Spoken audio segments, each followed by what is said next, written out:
Hi, let's talk about Spygate. It has been revealed that Professor Halpern was paid by the US government, CIA or FBI, to spy on the Trump campaign and then later on the American president. Now that's really something. There's been a lot of controversy about whether the DOJ and FBI placed a spy in the Trump campaign. So let's talk about what an informant is and what a spy is. A spy is somebody who is outside of an organization and tries to get information about that organization. And that's what Halpern was, Professor Halpern, who isn't even an American, apparently, or at least he lives in London. He was paid a lot of money. To what? To get people to spill the beans on Trump, supposedly based on a collusion with Russians. But what was that collusion with Russians allegation based on? Nothing. They didn't have anything to start the investigation, yet they hired this guy to get informants. So an informant is somebody who's inside the campaign organization, and you get him to spill the beans. For example, the way they tried to get information on the campaign by doing what the counterintelligence people call a honey trap. How do you do that? Well, you use a beautiful blonde, and this blonde starts to buy Papadopoulos drinks and get friendly with him.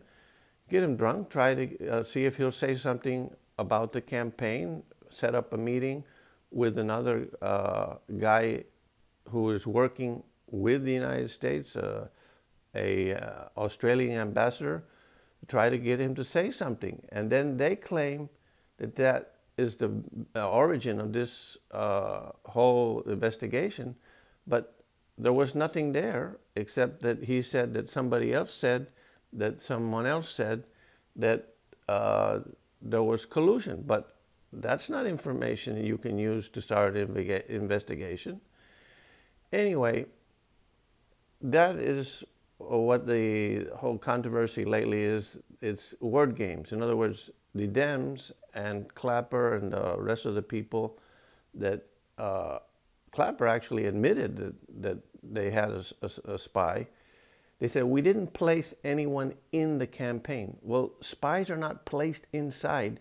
They are the ones that get people to spill the beans, to talk, to compromise the organization by offering them incentives to cooperate with an investigation. So they had nothing at that point. So that can't be the origin of this investigation. And by the way, the DOJ will not reveal the origin of this investigation, what they call a criminal predicate. In other words, the so-called crime that is the source of why this has to be investigated. There was no crime. There was just a target which was Trump when he was a candidate and later Trump when he was the president. Now, if you can do this, if a political party in power can use the government to spy on its opponent or continue to spy on the actual president, our system is wrecked. This is what happens in third world countries. This is a Stasi Russian-style operation to use the government. The government's not there to help one party or another, or to get dirt on particular people, or to get them to say things and then expose them to the public. No, that's not what the government is for. The government is supposed to catch people that are engaged in crime. And in order to start an investigation, you have to have probable cause that the person, some evidence that they are committing a crime. But here there was no crime. There was just a target. So what was the rationale supposedly for this investigation? Well, they said that they were worried about the Russians affecting the U.S. elections. Well, if you were worried about that and that was your concern, then as soon as Carter Page was hired, what were you supposed to do?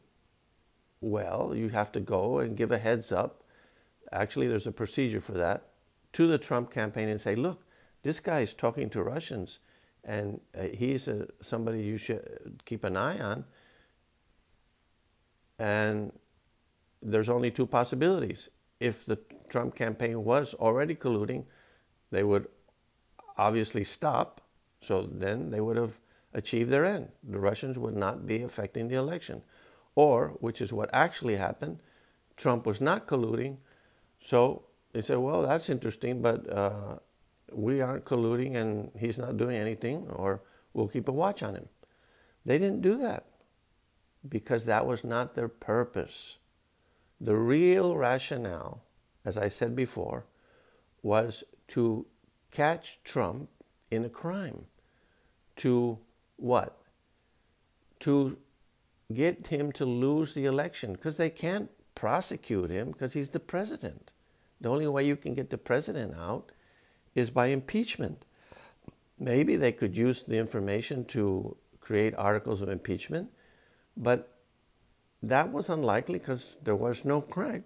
There was no real evidence of any crime, and nobody has put forth to date any evidence that Trump committed any crimes yet. But what is the real purpose of this investigation? To smear Trump, to have him in the headlines, making constant insinuations, innuendos about what he's up to, his criminality. They reveal new information regularly. So what they want to do is to affect the elections. And that's a point you have to keep in mind about all this.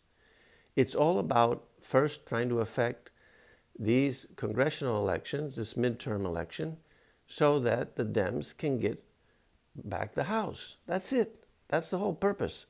And as long as you have Trump in the headlines and defending himself, they've achieved that purpose. He's being investigated. Watch out. Anyway, the other obvious objective is to see if they can make sure that Trump doesn't win his presidential election in 4 years, or 3 now. So this is the real rationale, and therefore understanding that this is all about politics. It's not about real criminality. It's politics in the guise of a criminal investigation. Based on that, we can know what the solution is. The solution is daylight. So Trump can immediately declassify the FISA application, all of these communications between all of these actors that were trying to frame him, and get the light of day on all the information and make it public day by day. The other thing that Trump can do, which I explained in a previous monologue, is he can bring in sessions and say either you investigate this and make it all public, or I will fire you and I will name a recess appointment. Now, that was what I would do. I would just fire him. Probably he doesn't want to cooperate because he's absent and somehow not there and doesn't care that the Dems are vilifying Trump constantly, and that they are using this to smear him and detract from his effectiveness as a president. So, as I explained before, you have to get all your ducks in a row, get about 100 agents, which DeGenova and Giuliani can easily help the president recruit. Victoria Tenson knows these people. And when they make the recess appointment, then they just you have a new Attorney General, and he immediately raids the office of Mueller and the other actors, Rosenstein. Get the dope on them. Do what they did to Manafort. So, yeah, break into their offices with a warrant and get their computers, get their cell phones, and make everything public. Because it's all about that. It's all about the public knowing the truth. And as long as the congressional efforts are being thwarted, the public can't really find out what the truth is. So we need to get these documents and this evidence out into the public. That is what has to be done. And that's the key solution to this problem. One way or another, you got to get it out in time for the congressional elections. Afterwards, it's too late. So this is what we have to work on. And then once all the information is out there, then the second step is to make sure this doesn't happen ever again, is to get all these facts and start to prosecute all these criminals, these people in government, Comey and Rosenstein and Mueller, all of them that have created this cabal, this conspiracy to frame Trump. And that would put the fear of God in the next group of people that try to do this. Otherwise, our system is ruined. Whoever's in power can use the pretense of surveilling foreigners to out these American citizens to violate their rights. And those of us who opposed the Patriot Act and said right from the beginning, you give all these people this power, have a FISA court where they can just come in and get surveillance on anybody who is talking to any foreigner, and then get the information on the American citizen. For what purpose? To destroy their career, to prosecute them, to whatever, to get something on them, and then who are they going to target? Well, obviously, their political opponents. And this is what they did. They targeted their political opponents, and so far, they've got away with it. Nobody's gone to jail. The only thing that there is the request that McCabe be prosecuted, but who knows? The DOJ is never going to prosecute him.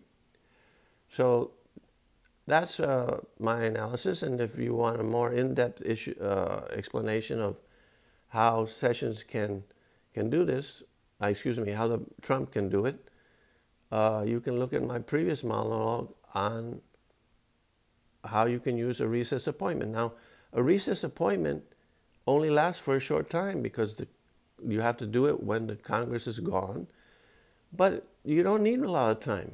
You need by the time they come back and they want to review the appointment, everything is out there. It's all done. 1 month, it's all you need. So let me know what you all think. And I'm expecting to get a lot of comments on this analysis and monologue on Spygate.